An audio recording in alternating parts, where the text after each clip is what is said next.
Bueno, ¿estamos listos para un repaso clave? Hoy vamos a meternos de lleno en los conceptos y los pasos de la organización documental. Este es un tema fundamental, sobre todo en la gestión pública. La idea es que al final de este recorrido tengamos las herramientas para transformar cualquier archivo. Vamos a empezar. Esta es la pregunta del millón, ¿no? Porque no se trata solo de apilar papeles de forma ordenada. Se trata de construir un sistema que nos garantice eficiencia, que dé acceso a la información y que, sobre todo, genere confianza en la ciudadanía. Y en este repaso vamos a ver exactamente cómo se logra eso. Miren, todo sistema de organización documental se basa en dos principios. Pensemos en ellos como las reglas de oro de la archivística. Son innegociables, fundamentales para entender cómo funciona todo esto y, por supuesto, clave para cualquier examen sobre el tema. El primer pilar, la primera regla, el principio de procedencia. La idea es simple pero potentísima. Cada documento pertenece a su creador. Tal como lo vemos aquí, los documentos de la Contraloría se quedan con la Contraloría. No se van a mezclar con los del Ministerio de Justicia. Si los mezclamos, es como si le borráramos el ADN. Perdemos todo su contexto y su valor como prueba. Y vamos con la segunda regla de oro, el principio de orden original. Aquí, el orden sí que altera el producto. La secuencia en la que se fueron creando y tramitando los documentos es información vital. Es lo que nos cuenta la historia de un trámite, cómo se tomaron las decisiones. Esta analogía lo explica perfecto. Imaginen una caja con cartas viejas de la familia. Si las leemos en el orden en que se fueron guardando, nos cuentan una historia, una narrativa. Pero si las desordenamos y las agrupamos por quien las escribió, perdemos esa historia, ese hilo conductor. Bueno, con un expediente administrativo pasa exactamente lo mismo. El orden original es la historia del trámite. Romperlo es perder información valiosísima. Ok, ya tenemos claros los principios. Ahora vamos a la práctica. Para poder clasificar bien, tenemos que entender un dúo dinámico, una pareja inseparable. La diferencia entre la estructura orgánica, o sea, el quién, y las funciones, es decir, el qué. Esta tabla nos ayuda a ver la diferencia clarita. A un lado, la estructura orgánica. Ese es el quién, es el esqueleto de la entidad, su organigrama, las direcciones, las oficinas, los departamentos. Al otro lado, las funciones. Ese es el qué, son las acciones, las competencias que esas oficinas realizan día a día, como auditar, contratar o resolver peticiones. Y aquí está el punto clave. La conexión es absolutamente vital. No podemos entender una cosa sin la otra. Una oficina, que es la estructura, existe para cumplir una tarea, que es la función. Y justo de esa unión, de esa acción, es que nacen los documentos que luego tenemos que organizar. Perfecto. Ahora sí, vamos al método. Vamos a ver un proceso de 3 pasos para construir un sistema de clasificación desde cero. Esta es, sin duda, la parte más práctica de nuestro repaso. El proceso es pura lógica. Fíjense. Primero, identificamos quién es el productor de los documentos. Luego, hacemos un análisis estructural para entender su organigrama, su esqueleto. Y finalmente, realizamos un análisis funcional para definir las series documentales según lo que hacen. Identificación, estructura y función. Así de simple. En el primer paso, definimos nuestro universo de trabajo.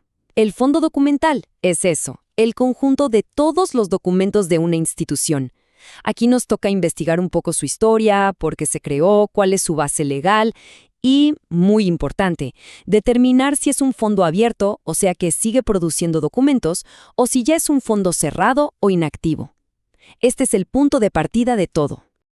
En el paso 2, nos enfocamos en la estructura, en el quién. ¿Y cuáles son nuestras herramientas? Pues los organigramas, los manuales, los decretos de creación, todo lo que nos dibuje la jerarquía de la entidad.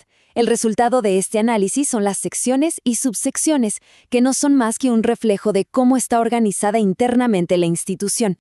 Y llegamos al último paso, el análisis funcional. Aquí la pregunta clave es, ¿qué hace cada oficina? ¿A qué se dedica? La respuesta a esa pregunta nos va a definir las series documentales. Como ven, cada serie, ya sean contratos, informes, actas o historias laborales, corresponde a una actividad, a un trámite específico de esa dependencia. Muy bien. Con los conceptos y los pasos ya claros, vamos a visualizar cómo se ve esa jerarquía en la vida real. La vamos a construir juntos, yendo de lo más general a lo más específico, nivel por nivel.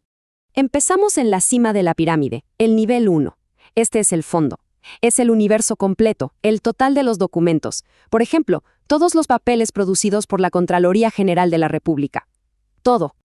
Ahora bajamos un escalón. Nivel 2. La sección. Dentro de ese gran fondo, las secciones son las divisiones principales de la entidad. Siguiendo el ejemplo, podría ser la Dirección de Vigilancia Fiscal, que es una parte grande de la Contraloría. Y seguimos bajando. Al nivel 3, la subsección. Dentro de una sección encontramos unidades más pequeñas y específicas. En nuestro caso, la Oficina de Auditorías, que depende directamente de la Dirección de Vigilancia Fiscal. Y finalmente llegamos a la base, al corazón del archivo, la serie. Este es el resultado directo del análisis funcional del qué hacen. Son los documentos que genera la Oficina de Auditorías cuando hace su trabajo, como por ejemplo la serie de informes de auditoría. La lógica es súper clara. Vamos de lo más grande a lo más chico, de lo general a lo específico. Bueno, llegó el momento de la verdad. Vamos a poner a prueba lo que vimos con un pequeño cuestionario. Así nos aseguramos de que los conceptos más importantes para un examen hayan quedado clarísimos. Mucha atención. Primera pregunta. Si nos aseguramos de que todos los papeles de un mismo trámite se queden juntos y sobre todo en la secuencia en que se crearon, ¿qué principio estamos aplicando? Correcto, el principio de orden original, porque como ya vimos, esa secuencia es parte fundamental de la historia y del valor que tienen los documentos como prueba de algo. Va a la segunda y última pregunta. Para definir esas series documentales que produce una oficina, como por ejemplo contratos o actas, ¿qué tipo de análisis tenemos que hacer? ¿El estructural o el funcional? Exacto, es el análisis funcional. Recordemos siempre, las series nacen directamente de las actividades, de las funciones de una oficina. Se definen por el qué hacen, no por el quiénes son. Y quiero que cerremos con esta idea, que para mí es la más importante. Un archivo bien organizado no es solo un cuarto con estantes llenos de papeles en orden. Es la memoria viva de una institución. Es una herramienta poderosa para la transparencia y es, en definitiva, un pilar de la democracia. Permite que cualquier persona sepa qué se hizo, quién lo hizo y por qué se hizo. Y esa es la verdadera dimensión e importancia de este trabajo.